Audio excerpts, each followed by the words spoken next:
Hello, my name is Andreas Widmer and I'm a professor of entrepreneurship at the Catholic University of America. I'm really excited to be here at the Catholic Homeschool Conference and get the opportunity to speak with you. This opportunity of homeschooling is near and dear to my heart. My wife Michelle and I actually homeschool ourselves. And I sort of look back on my life that I wish I would have had the opportunity to be homeschooled. I'm originally from Switzerland and went, like everybody else there, through public school. Now, I have some learning disability and a bit of attention deficit, and let's just say school didn't go so well for me because they didn't recognize all these things, and often the school moved forward and moved on topics without me having caught up. I can tell you that left a really strong impact on my life because all through primary school and secondary school, I was pretty much the tail light of my class. The kind of self-image that you are taught through that at such a precious age is really bad. And by the time I was 18, 19, I had not really succeeded at anything that I had done before. Then I had to go, like every Swiss male, I had to go to the military.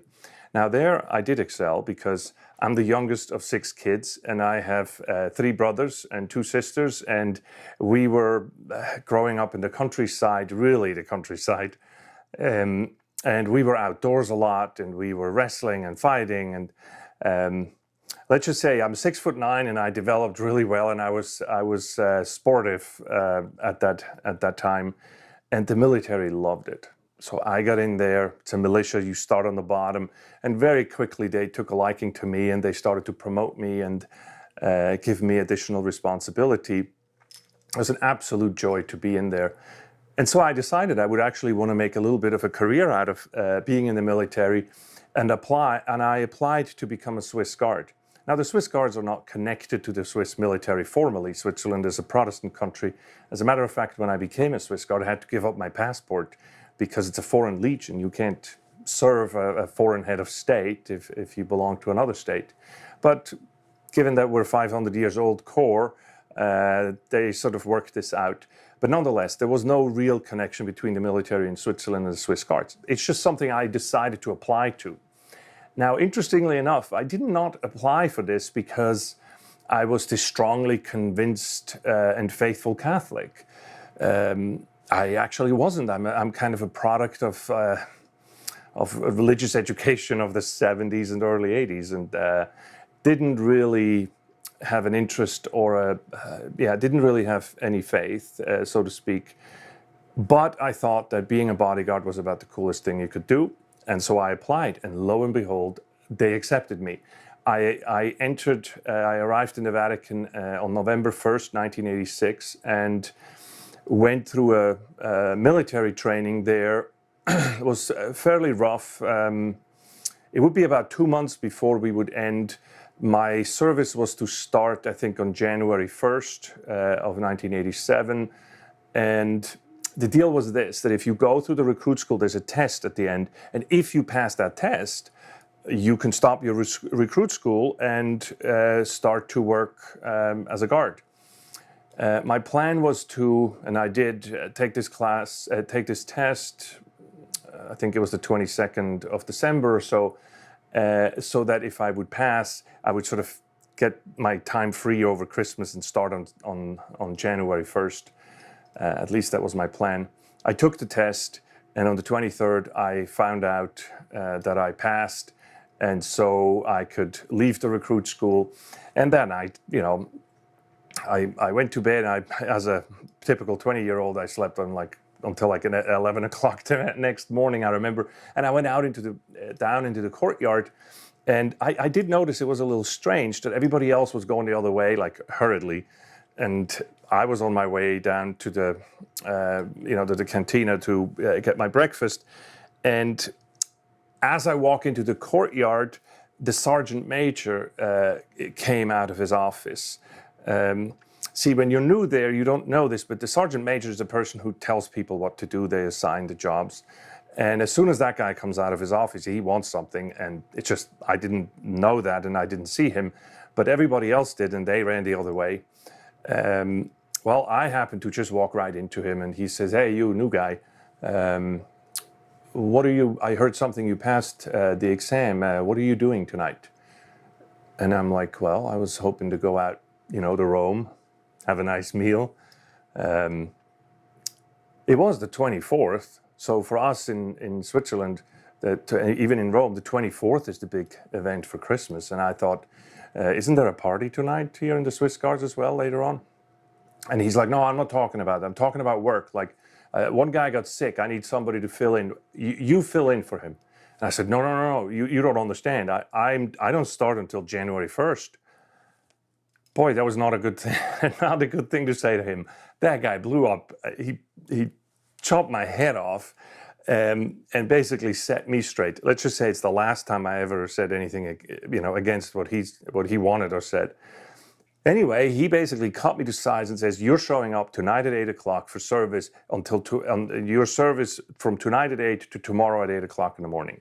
And that's the last of it." Boy, was I furious. This was supposed to be my Christmas, my first Christmas in the Swiss Guards, and I was going to go to this party, and I studied so hard, and I performed so hard to pass this test and everything. So I was just fuming, very angry. And one of the things that the Swiss Guard commander actually does, which is sort of a nod to the folks back home in Switzerland, and you have to remember that was in the 80s, there was no email or anything, and telephone calls were very expensive. But twice a year, for example, one time on Christmas Eve, there was one telephone in the barracks, downstairs, like in the cantina in the mess hall, for 110, 120 guys. And mostly that was an inbound phone because it was not, you couldn't dial out. But twice a year at Christmas Eve and then at Easter Sunday, the commander would open it up and every one of the guards could call home to wish their family a Merry Christmas or a Happy Easter. Well, there it was the Christmas afternoon, and I stood in the line to wait my turn, so to speak, to make my call home. So standing in that line, I remember I came up with like new swear words for the sergeant. It was one of these feelings of being so angry, and all this anger in me came up that I was being done something unjust, and that this was not right. And I had a low self-esteem to begin with, and I felt like here I am coming and trying to perform well, and now they're putting me down once again, and I'm always on the losing side. And my whole start in the Guards was, they spoke Italian and I didn't, and it was a foreign city. Rome is chaos, total chaos. I didn't have a good time. And as I stood there waiting to call my parents, I just went into this hole. And eventually it was my turn to call, and I get there, because there's a long line, and you just have to wait your turn. I get there and I dial, with the rotary phone. You get like bloody fingers calling an international number. But anyway, so I dial the number, and my dad picks up back in Switzerland in our little mountain village. And he says, "Oh, Andreas, it's nice to hear from you. So are they going to keep you?" And I'm like, "Yes, Dad, they're going to keep me. As a matter of fact, I just passed the test yesterday, and so I am going to stay here." And he says, "That's the greatest Christmas gift you could give me. I'm so proud. You do our family a great honor," and so on.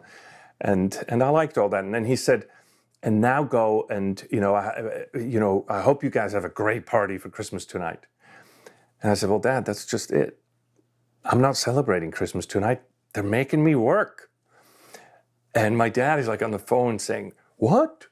I thought you worked in the Vatican. Don't they know it's Christmas tonight?" And I'm like, "Yeah, tell me about it. You got to tell that sergeant of mine." And the whole time, I just know how this is at home. The whole time, my mother's like next to him, listening with her ear. And then she grabbed the phone away from him, and she couldn't even say anything. She basically just started to cry. She heard that I was working that night and she was basically just dissolving emotionally, and cried and cried and cried. And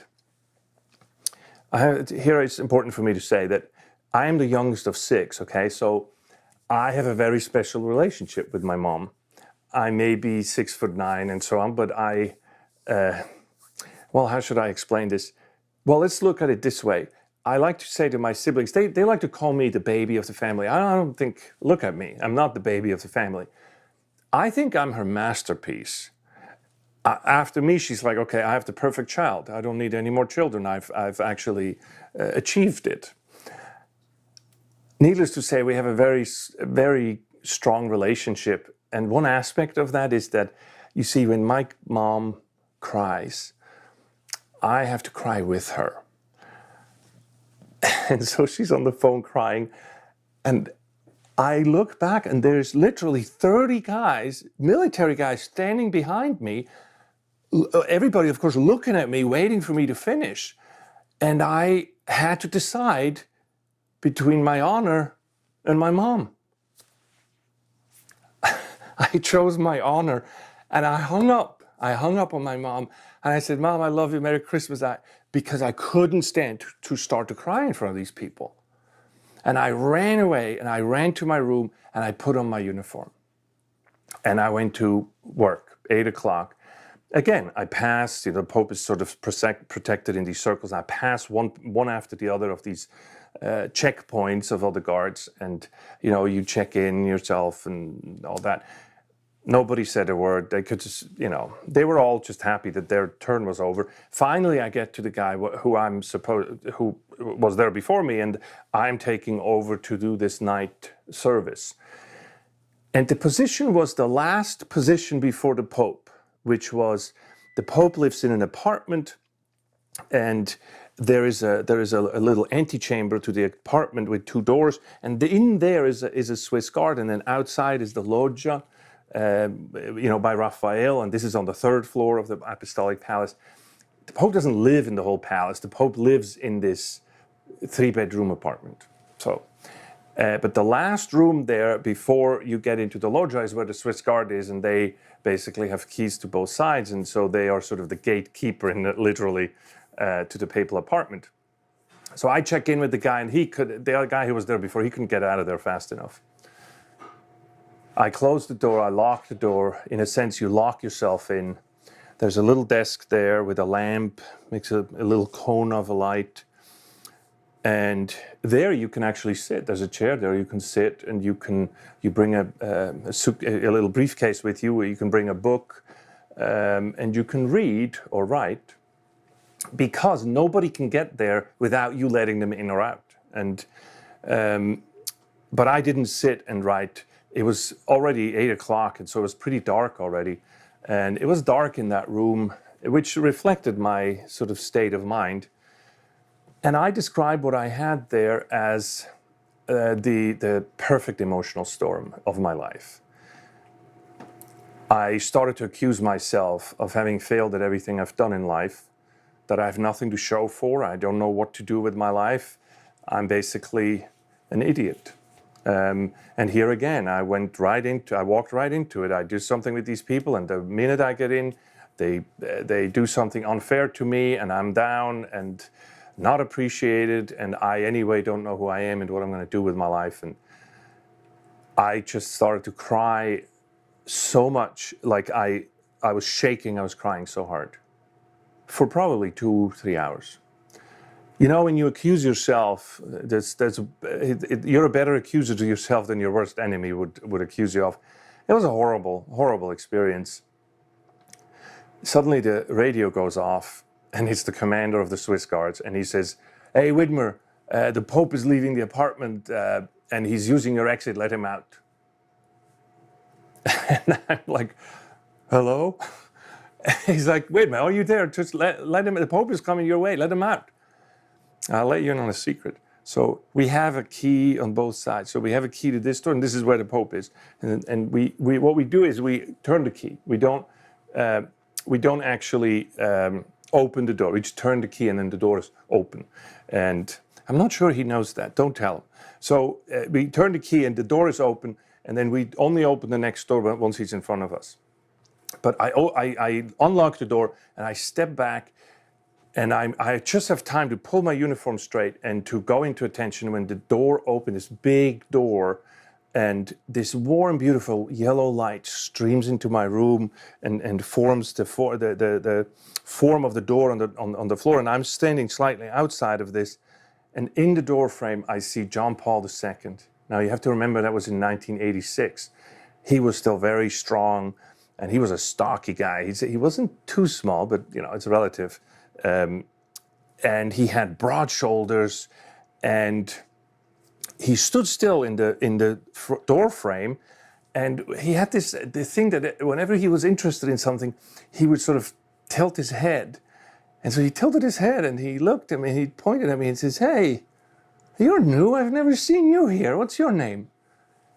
And I standing there in attention. I was so surprised that he even said anything to me, because I'm just supposed to let him through.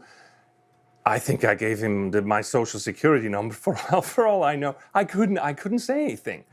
And he comes over and he starts to stretch out his hand, and I stretch out my hand once he does that, and our hands clasp, and he, of course, we both started to look up. And the second I saw his eyes, I'm like, uh-oh. Can you imagine how I looked like after having been up there for 3 hours, crying my eyes out? And he, of course, I could see it in his eyes. He immediately noticed it. And he just looked at me and he said, "Oh, Andreas, of course, this must be your first Christmas away from home, isn't it?" Boy, that was the wrong thing to say to me. I'm like holding his hand, and tears started to come down my eyes, my cheeks, and and I couldn't say anything. So I am here. I'm the protector of the Pope. I'm the Pope's bodyguard. I'm starting to sob in front of the Pope holding his hand. And he just pulled me in, and he grabbed me with the other elbow, and with these light gray eyes, he looked at me and he says, "Andreas, I'm so glad you're here tonight. Thank you for your service. I really appreciate it. You will see, everything is going to work out just fine. I tell you what, I'm going to say Mass right now, and I'm going to offer it for you." And with that, he was gone. And I was like, finally, somebody cares. Do you know that in that moment, that was not the Pope to me. That was a man who reached out after 20 of the guards I passed on the way to my job, and then the 30 who stood behind me. Nobody said a word. And here's the person who's on top of the food chain, of the hierarchy, the person who's actually the boss, and he notices. And not only does he notice, but he reaches out. One aspect of this is, at this time I was not religious, and I find it in retrospect very interesting that what he did is he didn't say, "Hey, Andreas, what you should do is pray more. What you should do is this." Guys, they always like to say, "What you should do is this, that." No. Actually, he's never said that. What he said, "This is what I'm going to do." And he did. And I think it was one of the fundamental changes of my life, the graces that flowed from him saying that Mass for me. He became, in a sense, my role model, my idol, if you wish. I became all fascinated about him. I didn't get the religious aspect. I just saw that when he was contemplating, praying, when he did things, he was like the most human person I've ever met. When he started to pray, I started to feel differently. I said, whatever this guy has, that's what I want. That kind of, he knows who he is. I want to be like that.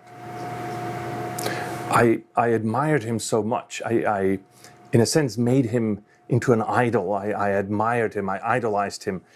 And he wouldn't accept that. When he noticed that I was looking up to him so much and, in a sense, wanted to be like him, he would always point out to me that what you want is not who I am or me, it's who I have. What you want, what you see, is my relationship with Jesus Christ, and you can have that too.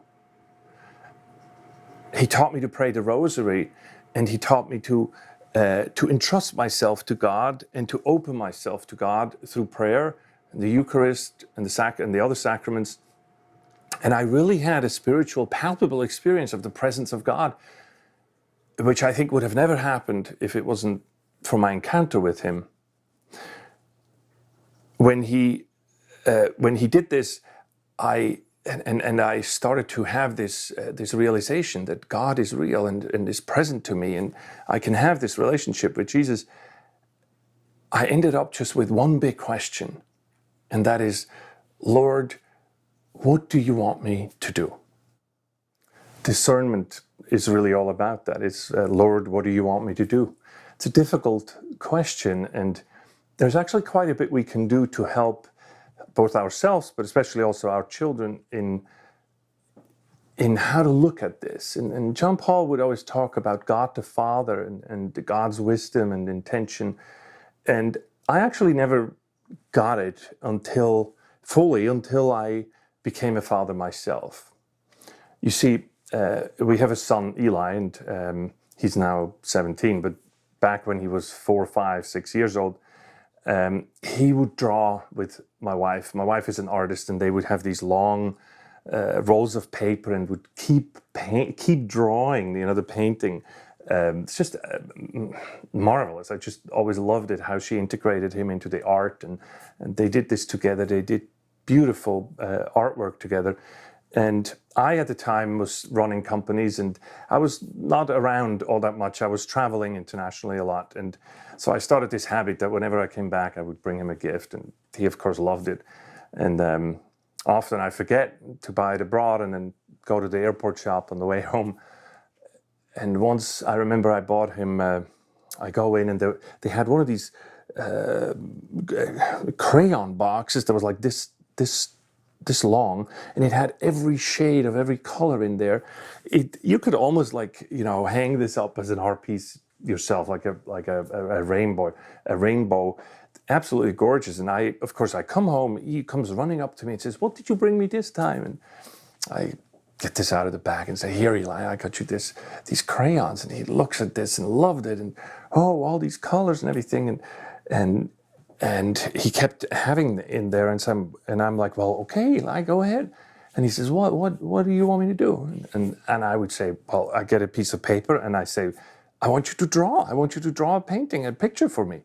And so off he would go, and he would pull some of this paper out and start to draw.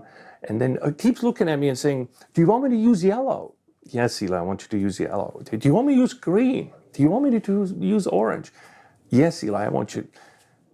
You see, eventually I'm like, "Eli, I gave you all of the crayons. I want you to use them all. I wouldn't have given them to you if I said, well, this one I don't want you to use." No, you use all of them. He kept asking what I wanted him to draw. And of course, as a parent, you don't really care what they draw. It's deeper than that. What I really care about is what he does with it and who he does it for. I want him to give me the drawing at the end. I had my office full of his drawings. It just warms my heart. I want him to give it to me at the end. I want him to draw for me. So that I give him this gift and he uses this, and that warms my heart, makes my soul happy. And that's the analogy to God the Father, because when you were born, when I was born, when our children were born, God gives everybody a box of crayons. Some of these crayons are bright, beautiful colors. These are your talents, your likes, your abilities, your potential. The family you were born in, being born in the United States of America at this time, into prosperity, into general prosperity. These are all wonderful crayons. Some crayons aren't so nice. Maybe there is an illness, a disease, difficult relationships, hurt, COVID right now. These are the darker colors, not so easy. And here we are in our discernment to say, Lord, what do you want me to do? The two first things he wants you to do, he wants us to do, is to draw, to use them, use all of them, and to generously go ahead and start this masterpiece that is our life. Without hesitation, to go into it and use them, and use all the crayons. In a sense, this is very similar to what anybody does. You don't have to be a Catholic to do this, but from our perspective, it may look the same from the outside, but on the inside, we have an intention. Why are you drawing, and who are you drawing for? I think this is what distinguishes a Catholic's life or a Christian life to a secular person's life. To say, I am drawing this for God. I use all the joys, the pains, the sorrows of life for the greater glory of God. Your mother probably told you at times, offer it up. That's what she means. That to draw with the dark colors also for God, just also drawing with the nice colors and with the great opportunities for God. I believe that this applies to not just our personal lives, but our business lives. I was given this talent of language, of having these experiences, of growing up in a country where you start to learn several languages right away. When I came to America, I met people who were involved early on in '89 in a software company that brought the internet to the PC. It was called FTP software. They gave me an opportunity. They saw what I could do and say, hey, why don't you join us and help us bring this product abroad? It was literally bringing the internet to the PC, and I had this privilege to work with them to bring this all over the world. It was an amazing experience. And then I joined a team at Dragon Systems who invented speech recognition to again bring this abroad and spread this around the world. Speech recognition is stuff that we're using today, every day. That was a great opportunity. But underneath it all, it wasn't clear to me all along the way, and I didn't have the consciousness at all times that I'm doing this for the greater glory of God, and that I'm not doing this for myself. I'm actually doing this as gift, Pope Benedict would say. This took me a while to figure this out and position this correctly, and it is what I teach today. I teach business, entrepreneurship today from that perspective, and that shows itself in how we approach entrepreneurship and in how we approach a curriculum around it. And I just want to explain to you a couple of aspects of that.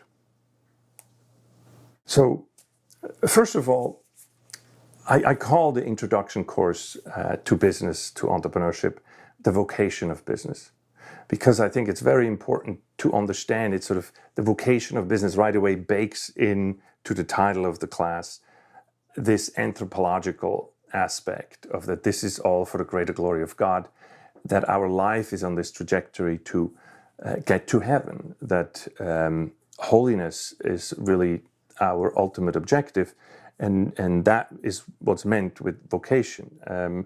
And having vocation in business is to use and to do business in that fashion. In that sense, I believe that education should be much more formation than information. I always feel that, nowadays you can look up anything, you can watch a video, you can read a book on something, but it's very difficult for somebody to give you formation. So most of what I do is actually informed by my own experience when I ran companies, that I always, if I analyze what I really did, is I would always hire character over skill, because I can teach you the skill more easily than I can form your character. And let's say you have somebody of a bad character with good skill, or somebody with a good character and bad skill. I would take somebody with a good character and bad skill because I can fix the skills. If you hire somebody with bad character and good skills, this is actually becoming very dangerous, because they use the good skills for uninformed or even bad things. And we see this on a frequent basis, not just in business, but in government, in the church, in all kinds of places where people abuse this because they're lacking character. So I think a large part of education, a primary focus of education, ought to be the formation of character. The second thing I would like to teach then is to say, I'd like you to discover your talents and your inclinations and your interests. And often, and that's one of the challenges of homeschooling, often we are not exposed to people other than those right around us in what's even possible to do in one's professional life, in one's secondary vocation. How many, if you guys are working in a hospital or as a doctor or as a mechanic or so, then your kids right away sort of get a bit narrow view of what one could do with a professional life.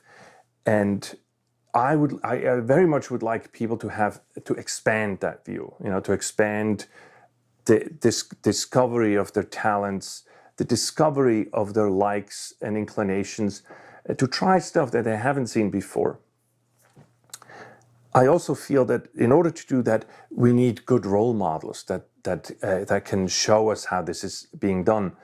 Think of this: how many good business people, just off the top of your head, how many business people do you know who are really famous and good examples?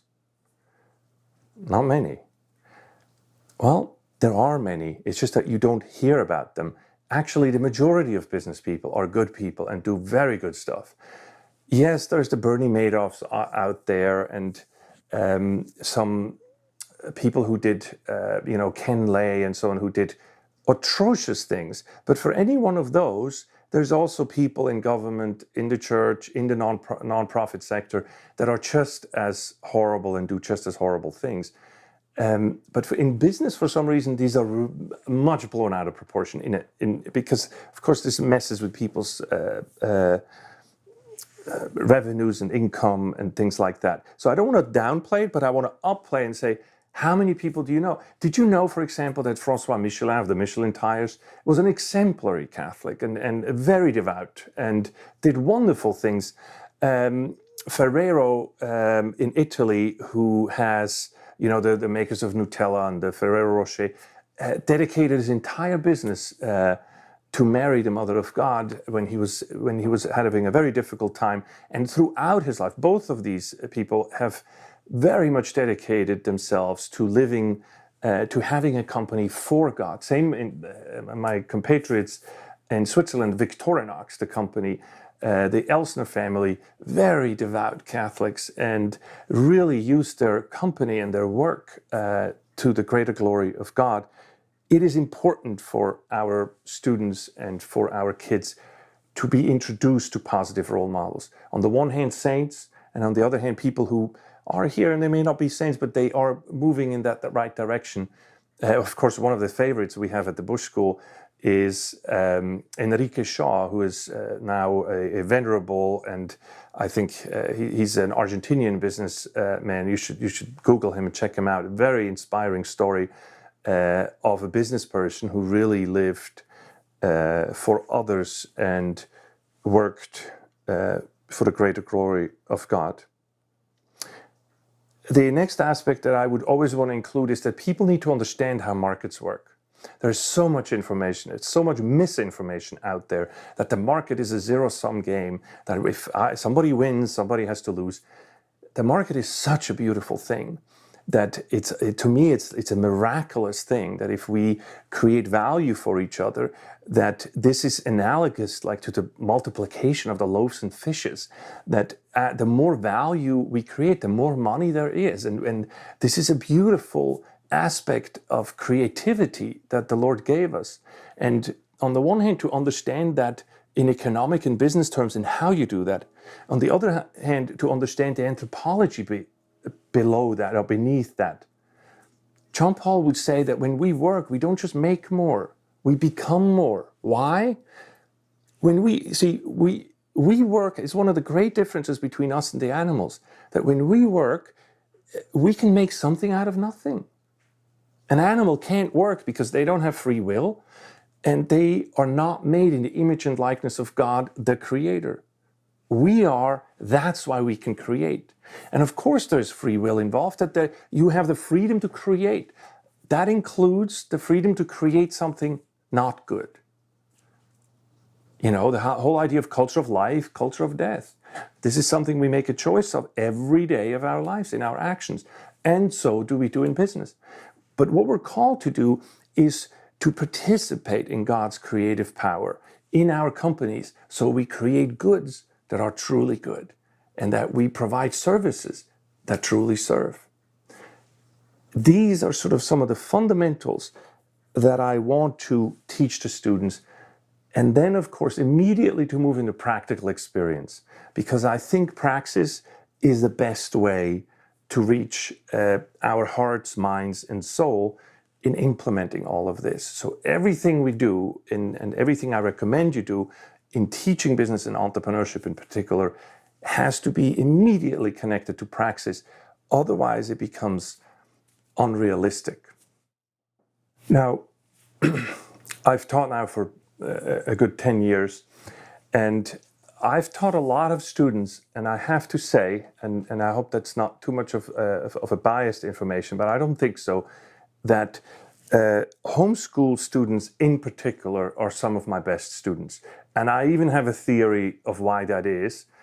I believe that entrepreneurs, business formers, owners, business growers, if you wish, they have an advantage if they're homeschoolers because they are not,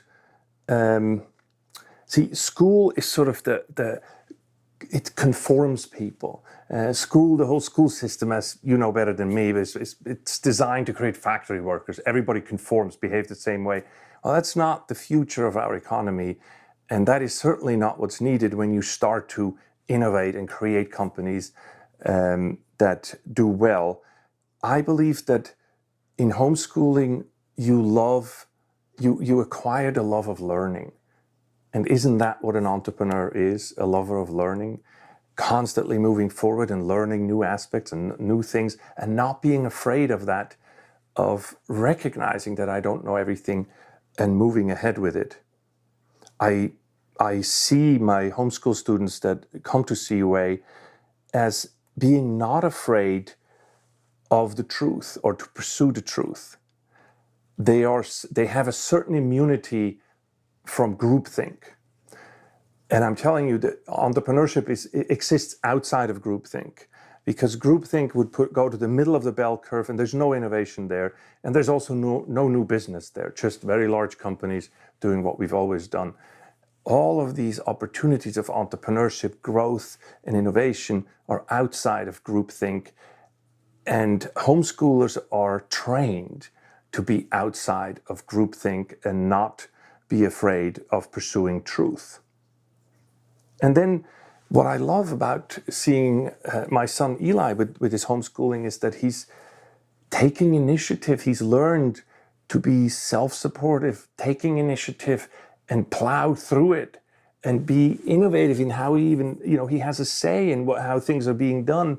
And he gets to structure his day to some extent that is exactly analogous to somebody who starts and runs a company. There's nobody coming and saying, hey, you should do this now, and now it's time for this, and now it's time for that. No, you have to organize yourself. You have to be self-motivated. This is one of the intrinsic benefits of homeschooling. And that leads me to my wish, my proposition to you, that I would love to have you start now during your homeschooling years with your son, with your daughter, to start teaching a bit of entrepreneurship.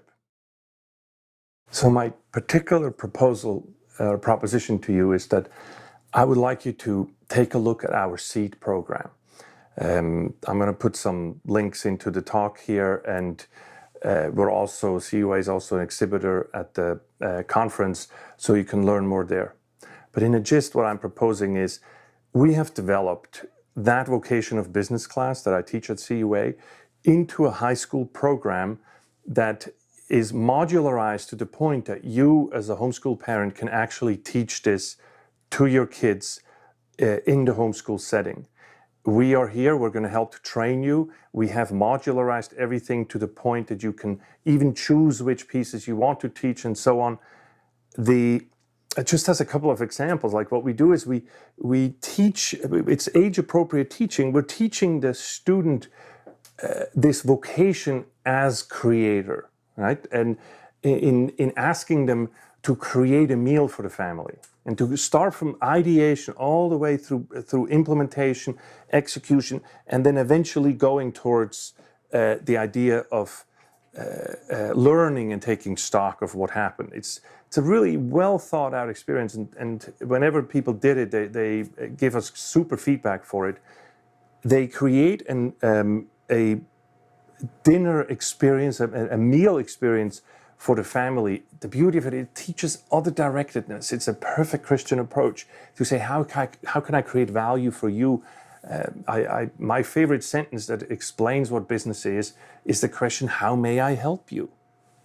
Business finds profitable solutions to solve common problems. All of what we're doing in the SEED program, and that what we offer you in the SEED program, is experiential learning, fully project-based classes. And we have an online presence, we have a physical presence where you can reach us all the time. We have, I think, monthly online meetings for all the teachers around the United States who do this, where they share information, and we also sit down and I show up sometimes, Luke Burgess, John Bakura, Rebecca Teddy. Our team shows up to help answer questions and to guide you in this so that you're not alone when you're doing this. And the project is also very geared towards giving you role models and give you a Catholic setting. This is a specifically Catholic course on business and entrepreneurship. And because it is such, we're also very happy to say that if you do this, you can actually earn 3 college credits at the Catholic University of America. I would, of course, love to have your son or your daughter come and study with us, study with me at Catholic University, and go through more of this experience of applying John Paul's theology of the body to business, to life, and to gain a deeper understanding about this opportunity that we have to be co-creators with God. I think it's important that we keep that analogy of the crayons in mind, because if we go at the age of 18, 20, 22, if we go about our life with that objective, with that deep understanding that what we're doing is we're building a life, we're creating a masterpiece of our life using all the crayons that God has given us, that we have decades to create the most beautiful, beautiful masterpiece possible. And it is my prayer for my students always, but also for you today who listen to this, that as we come to the end of our life, as you come to the end of your life, that you can accomplish this and roll up this scroll of your masterpiece. And as you meet your Maker, as you meet God, you hand it over to Him and you say, Lord, I have made this for you. It is my gift to you. And that the Lord would look at it and be rejoicing and glad, embrace you and say, well done, you good and faithful servant. Enter into your Father's kingdom. Thank you for listening, and God bless.